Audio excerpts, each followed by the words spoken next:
Лампу тебе, да? Вот, включу. А это квартира получается, да? Они второй день нам осыпали. Вчера начали, сегодня. А болгарка-то маленькая есть? Есть, но воровать не взяли. Что, где Борис? Они вчера обратились, что вызовут. Привет, Инна. А вот сюда сидит. Получишь, я ты помою. Сама? Уборщица есть, да?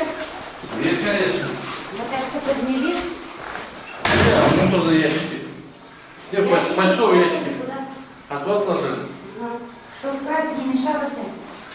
Люди с колясками ходят, получают. Потолок сплошной, что клевали, весь дырочек нету.